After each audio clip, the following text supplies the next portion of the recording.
आज की कहानी की जो शुरुआत होती है वो होती है गुजरात से। गुजरात प्रदेश में बड़ोदरा नाम की एक जगह है और ये जगह गुजरात की बहुत ही फेमस प्लेस में से एक है, जहाँ पे कई बार लोग जॉब के लिए भी जाते हैं और बाहर से यहाँ पे लोग जॉब के उद्देश्य से आते हैं और फिर रहना भी शुरू कर देते हैं। लेकिन कहानी की शुरुआत होती है होली के एक दिन पहले से। 13 मार्च का दिन था, होलिका दहन का दिन था, जिस दिन लोग अपने घर के नकारात्मक शक्तियों को खत्म करने की कोशिश करते हैं। इसी दिन 3 परिवार के साथ एक ऐसा हादसा होता है कि ये होली उनके लिए शायद जीवन में ना भूलने वाली कभी भी ऐसी होली बन जाती है। होता ये है कि 13 मार्च को 3 परिवार शॉपिंग के लिए घर से बाहर निकलते हैं और ये लगभग 11 बजे से 12 बजे के बीच के आसपास का टाइम हो रहा था। चूँकि होली 14 मार्च को थी और होलिका दहन 13 मार्च को, इसलिए कुछ ऐसे परिवार थे जो बच्चों के साथ निकल रहे थे, कुछ ऐसी फैमिली थी जो आपस में हस्बैंड वाइफ के ग्रुप में निकल रही थी। और ये तीनों फैमिली शॉपिंग के लिए यानी होली के कुछ सामान को खरीदने के लिए घर से बाहर निकली थी। लेकिन ये तीनों ही फैमिली घर वापस लौटकर उस रात नहीं आती है और कहानी की शुरुआत यहीं से होती है। 13 मार्च को लगभग 11 बजे के आसपास गुजरात का बड़ोदरा शहर और करेली पुलिस स्टेशन से लगता हुआ जो जगह है, उस जगह का नाम है मुक्तानंद चौक। और इस चौक पे एक तेज़ रफ्तार कार, जो कि एक एक्सपेंसिव गाड़ी थी, थोड़ी महंगी गाड़ी थी, जिसका नंबर होता है JG06RA 6879, इसे चलाने वाला एक 20 साल का लड़का होता है और वो काफ़ी तेज़ रफ्तार में लगभग 150 किलोमीटर की रफ्तार में ये गाड़ी के स्पीड से दौड़ती हुई इस करेली पुलिस स्टेशन में लगता हुआ जो क्षेत्र है मुक्तानंद चौक, वहाँ से गुजरती है। और ये जो 3 फैमिली जिसके बारे में मैं बात कर रही थी, और ये जो फैमिली होती है वो भी इसी चौक से गुजर रही होती है। तीनों फैमिली की गाड़ियां बिल्कुल एक लाइन से होती हैं क्योंकि तीनों ही मोटरसाइकिल पे सवार थे और पीछे से एक तेज़ रफ्तार की गाड़ी आती है। गाड़ी सबसे पहले एक बाइक को टक्कर मारती है, उसके आगे जो 2 बाइक और होते हैं वो भी फिर इस टक्कर का शिकार होते हैं और एक एक करके 3 बाइकें इस हादसे का शिकार होती हैं। और इतना भीषण हादसा होता है कि वहाँ पे खड़े जितने भी लोग थे उन्हें एक तेज़ धमाके की आवाज़ सुनाई देती है। सभी लोग जिस तरफ ये धमाके की आवाज़ आई थी उस तरफ दौड़ते हैं और ये हादसा इतना गंभीर था कि इसमें लगभग 8 लोग गंभीर रूप से घायल हो जाते हैं। इतना ही नहीं, इसमें एक महिला की उसी मौकाए वारदात पे मौत भी हो जाती है, जिनमें से 2 बच्चे होते हैं, 2 बड़े होते हैं और एक मियाँ बीबी जो सबसे आगे थे वो भी घायल होते हैं। एक ऐसा घायल है जो गंभीर रूप से घायल नहीं है, लेकिन बाकी सब सीरियस हैं, सभी हॉस्पिटल भेजे जा चुके हैं।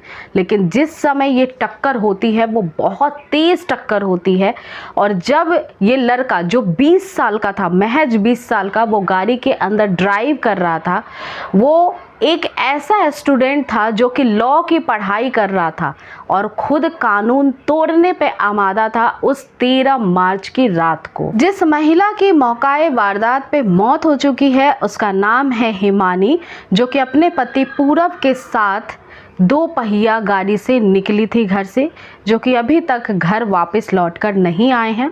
दूसरा जो परिवार था इसमें निशा नाम की लड़की थी जो कि आशीष शाह की पत्नी थी और आशीष शाह गाड़ी चला रहे थे।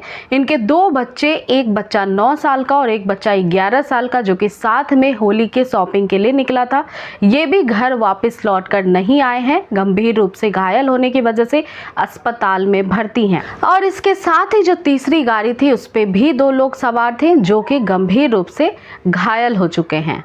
जो लड़का गाड़ी चला रहा था वो एक अन्य लड़के के साथ, यानी कार के अंदर टोटल 2 ही लड़के थे और दोनों ही 19-20 साल के आसपास के थे।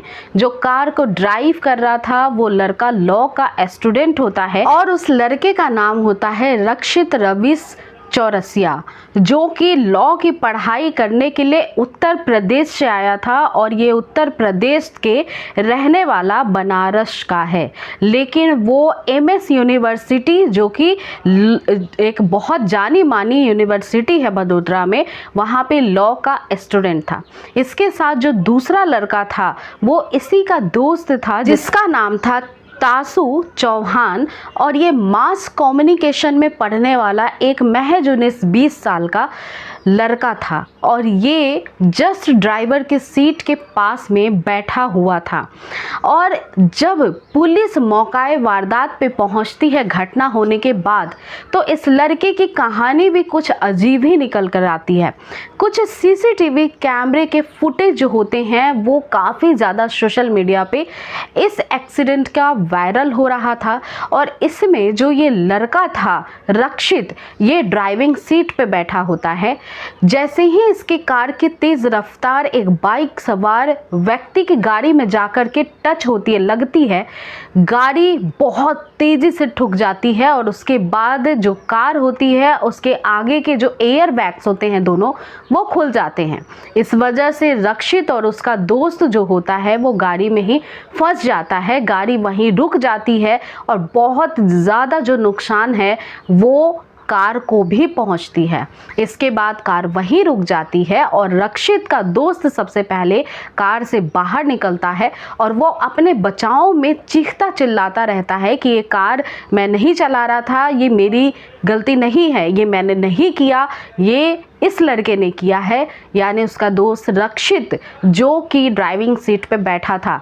अब ये जो रक्षित है फिर वो गाड़ी से निकलता है।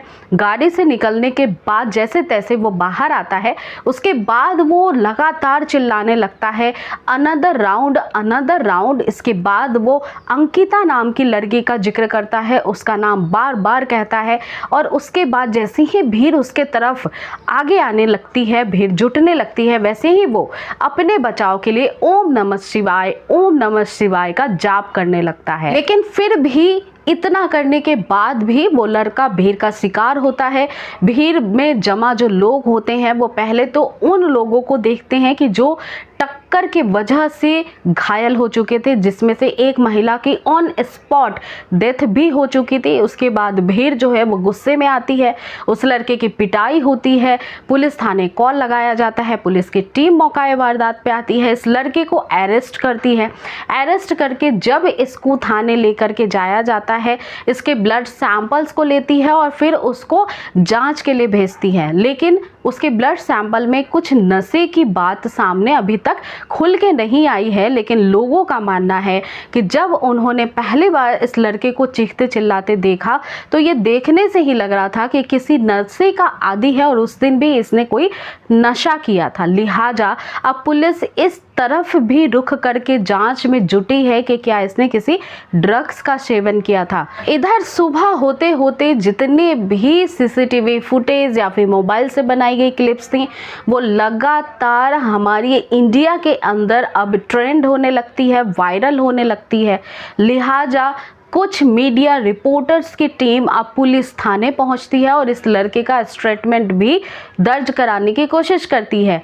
पुलिस के पास जो उसने स्टेटमेंट दिया है वही सिमिलर बातें वो मीडिया के सामने भी कह रहा है, जो लास्ट में मैं आपको वीडियो क्लिप में दिखाने वाली हूं।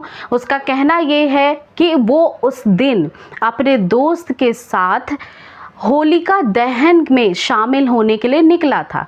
वो एक दोस्त के घर गया, होलिका दहन मनाई, उसके बाद वो वापस लौट रहा था और वापस लौटते वक्त उसे पता नहीं चला कि गाड़ी की स्पीड कितनी थी, शायद 120 की स्पीड थी।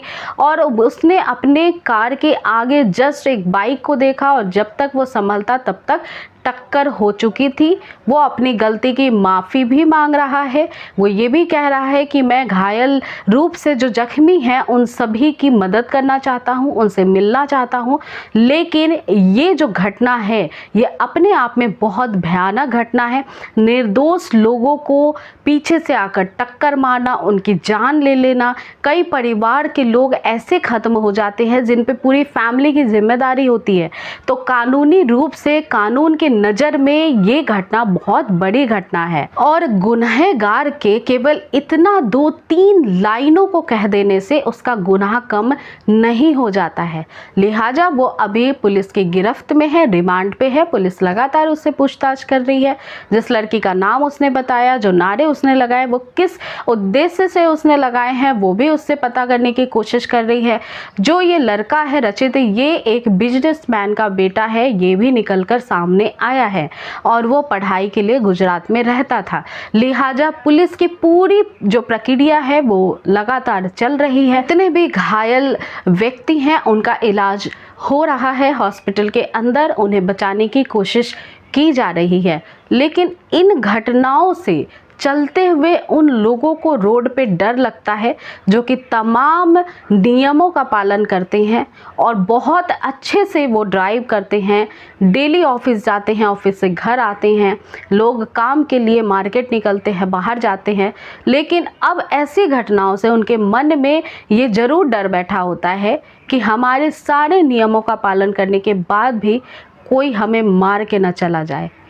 तो ज़रूरत ये है कि समाज बदले, अपने आप से आप आत्मनिर्भर बने कि आपको सभी नियमों का पालन करना है। जितने भी माँ बाप हैं वो अपने बच्चों को ये सिखाएं, समझाएं कि उन्हें किस एज में गाड़ी देनी चाहिए, कौन सी गाड़ी देनी चाहिए, उसके चलाने का नियम क्या होता है। अगर वो मनमानी हरकत करते हैं तो उस पर भी ध्यान रखना चाहिए और उसका नतीजा क्या हो सकता है, इसके लिए भी उन्हें समय पे समझाते रहने की ज़रूरत है।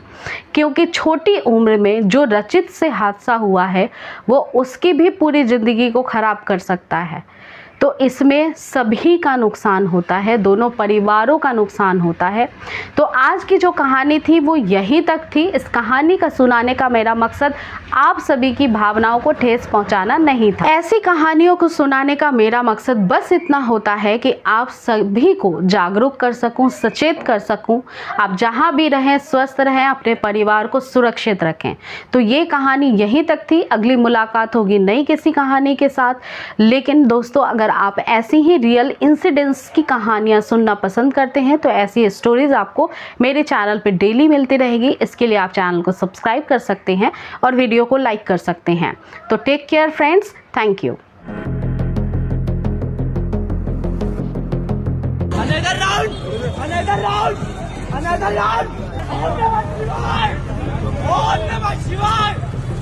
ओम नमः शिवाय।